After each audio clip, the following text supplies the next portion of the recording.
Olá, está começando mais uma edição super especial do Em Cartaz, trazendo a cobertura completa do 2º Brasília Film Festival em Londres.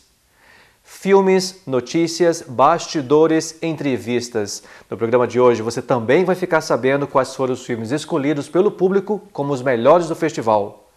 Mas vamos começar por partes e já começando na ordem certa, eu convido você a conhecer um pouco mais sobre a empresa brasileira que tem levado o cinema nacional aos 4 cantos do mundo, a Infinito. Apesar de estar acontecendo em Londres apenas pela 2ª vez, o Brazilian Film Festival é um fruto já maduro da Infinito, uma empresa que tem levado o cinema brasileiro aos 4 cantos do mundo. Além de filmes, a música e fotografia têm sido ingredientes indispensáveis para mostrar a diversidade do Brasil no circuito cultural, resultado de uma relação da Infinito com a história do cinema brasileiro, que já tem mais de uma década. Trazendo 28 festivais de cinema na bagagem, nos últimos 14 anos, a empresa realizou também 22 turnês internacionais de música, exposições de artes plásticas, amostras fotográficas e apresentações teatrais. Com uma forte preocupação social, o trabalho da Infinito tem ido além do tapete vermelho e, entre uma premiere e outra, projetos como o Beabá do Cinema Nacional usa a 7ª arte como ferramenta de ensino para crianças. Sabe, eu acho que quando você consegue reunir um mosaico, um painel da atual produção brasileira num espaço só, em outro país, e você atrai o público desse país, a imprensa desse país, você está fazendo abrindo um espaço para o cinema brasileiro que não é comum. Este ano, o Brazilian Film Festival está passando por Canudos, Buenos Aires, Miami, Nova York, Vancouver, Roma, Londres, Istambul, Madrid e Barcelona.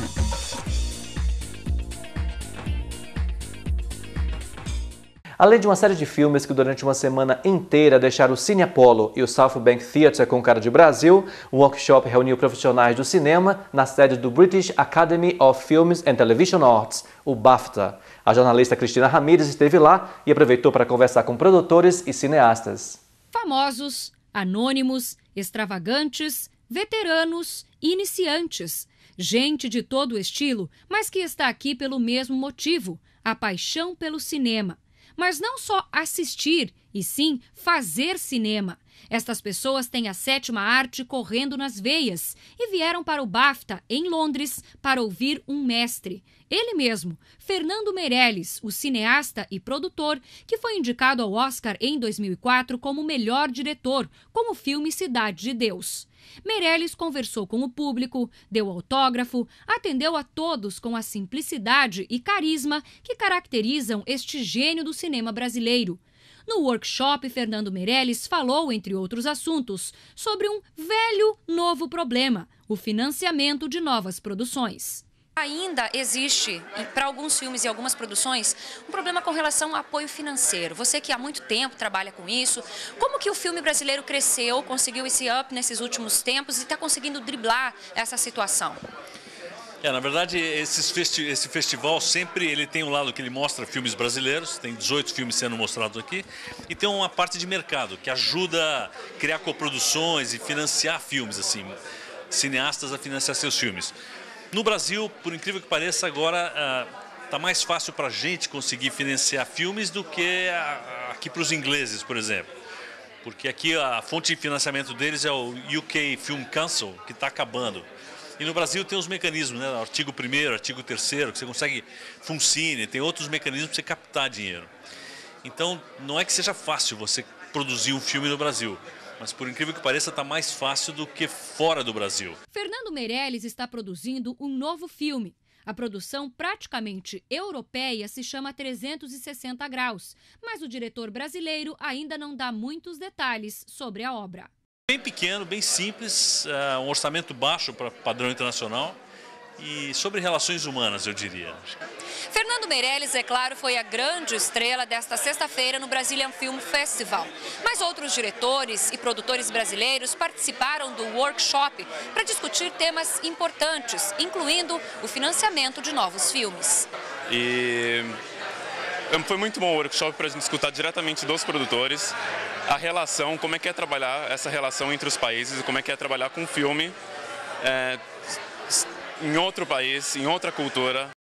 O BAFTA também foi o local escolhido para a abertura oficial da segunda edição do Brasília Film Festival, que exibiu o filme Lula, o Filho do Brasil. Reunindo importantes nomes que estão por trás do enorme sucesso do cinema nacional ao redor do mundo, a abertura oficial do segundo Brazilian Film Festival em Londres marcou a largada para uma avalanche de produções que estarão na tela do Cine Apollo de Piccadilly por uma semana. Isso tudo começou. Pois é, isso começou há 14 anos atrás. Nós estávamos em Miami, eu e minhas sócias, estudando, trabalhando, e observamos que o Brasil, naquele momento, o cinema brasileiro estava voltando com a retomada. Nós estávamos saindo da crise da Embrafilme e começando a construir uma nova forma de se fazer cinema no Brasil. E nós já trabalhávamos com cultura brasileira.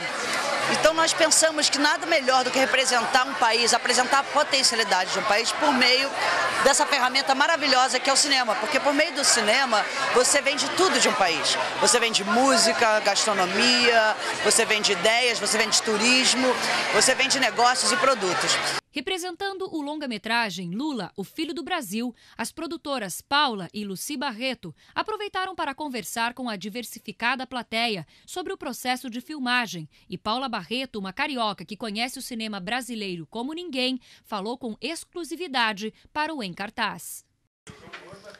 Acho que é uma honra. Eu acho que é a primeira vez que a gente participa com as meninas do Infinito aqui de Londres. A gente já participa com elas desde o primeiro, né, em 94, quando elas começaram em Miami.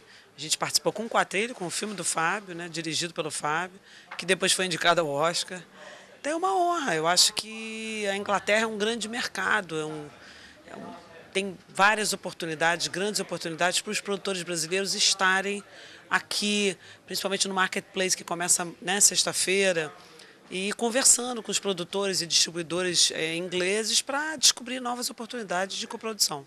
E é justamente isso que eu ia te perguntar, porque depende da cidade onde o filme é lançado e até mesmo do país, vocês têm um retorno diferente com relação a isso. Qual que é a grande expectativa com relação a Londres? Olha, o filme, até agora a gente passou esse filme na América do Sul, né, em 2 países, na América Central, no México, e nos Estados Unidos a gente passou em Nova York, em Miami e em Los Angeles. Na Europa essa é a primeira vez. Então até agora eu acho que o público que mais se emocionou e se identificou com o filme é o americano. E eu acho que o inglês também vai se identificar, porque são países acostumados ao sucesso, a buscarem o sucesso desde que o ser humano americano ou inglês nasce, está acostumado, é educado a buscar o sucesso. E como esse filme é uma história de sucesso, de uma pessoa que sai do nada, né, de uma família que sai do nada, da mais absoluta miséria, e consegue, né, com obstinação, tenacidade, teimosia, consegue suplantar todas as barreiras e conseguir chegar ao seu objetivo. Eu acho que o público gosta muito e eu acho que tem tudo para agradar ao público inglês. O filme realmente é um filme emocionante, um filme que conta essa história dramática. E vocês esperavam realmente uma repercussão tão grande como o filme teve? Quando vocês estavam lá produzindo e trabalhando no dia a dia, vocês imaginavam que fosse ser assim, essa coisa tão comentada, tão emocionante, justamente sobre o atual presidente do Brasil? A gente tinha uma ideia, mas sempre você ter uma ideia, né, uma expectativa do que vai acontecer, geralmente essa expectativa não se conforma, ela não se confirma, ela se suplantou. Realmente nós tivemos um assédio desde o primeiro minuto que a gente participou publicamente, que a gente estava produzindo o filme. Durante as filmagens foi uma loucura, a gente tinha 2 assessorias de imprensa cuidando da imprensa o tempo todo, porque era todos os dias de filmagem, muita gente da imprensa no Brasil acompanhando. Depois a gente teve, né, durante o lançamento do filme, pré-lançamento, os festivais todos que participamos, tivemos muito assédio da imprensa e eu acho que a gente estava preparado. Não estava tão preparado, mas estávamos preparados. Tanto eu e o Fábio estávamos preparados para receber o assédio. Vocês não pensam numa segunda produção seguindo isso, só que depois dos anos 80? Olha, eu acho que o que levou a gente a produzir esse filme é justamente a gente não conhecer a história dele. A gente viajava muito e a gente era muito indagado no exterior. Quem é o Lula? Quem é o Lula? E a gente mesmo não sabia, na realidade, quem era o Lula. A gente só sabia da história depois dos anos 80. Então, a nossa intenção foi descobrir quem era o Lula, para poder mostrar, tanto para os brasileiros quanto para os estrangeiros, quem é o nosso presidente. Eu acho que a gente não tem interesse em contar a história que já é pública, porque depois de 1980 ele se tornou um homem público, com a fundação do PT e com as tentativas de ser presidente que não sucederam. Então, acho que o interesse era contar para todo mundo quem é essa pessoa. E na sexta-feira, mais convidados e profissionais de peso do cinema brasileiro retornam ao BAFTA para um workshop sobre a indústria cinematográfica. O festival segue até domingo, dia 5 de setembro, com filmes sendo exibidos diariamente no Apollo Cinema e uma amostra paralela no South Bank Center. Lula, o Filho do Brasil, está na lista dos mais de 20 filmes que estão sendo cogitados para representar o Brasil como o melhor filme de língua estrangeira na 83ª edição do Oscar. O Ministério da Cultura divulgou essa semana a lista de produções inscritas para concorrer à vaga. E agora uma comissão especial vai escolher apenas um filme e o resultado da produção nacional, que será enviada aos organizadores do Oscar, já sai agora no dia 23 de setembro. Mas ainda é muito cedo para começar a torcer. É que só no dia 25 de janeiro do próximo ano é que nós vamos saber se o Brasil vai fazer parte da lista final de 5 produções selecionadas para concorrer ao Oscar de melhor filme de língua estrangeira.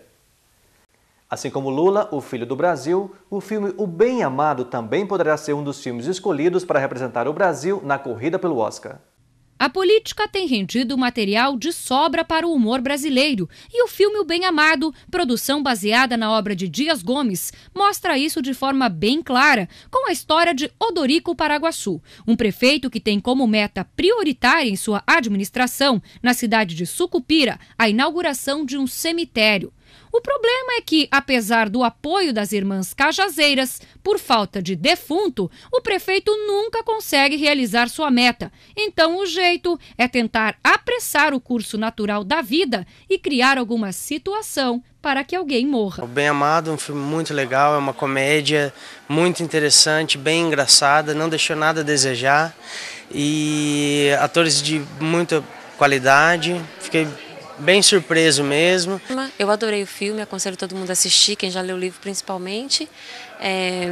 O filme tem uma qualidade ótima aqui, tinha muita gente assistindo, acho que todo mundo está prestigiando o festival. E o filme é muito engraçado e conta a história do conhecido Odorico Paraguaçu, que era conhecido pelo seu vocabulário, né, famoso pelo vocabulário que ninguém entendia, só ele. E é muito bom o filme, aconselho todo mundo a assistir.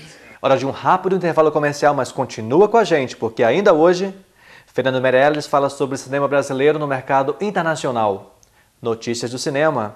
E a produtora Rosa Bernardes fala de Tamboro, um documentário que aborda as principais questões sociais e ambientais do Brasil. O Em Cartaz volta em um instante só.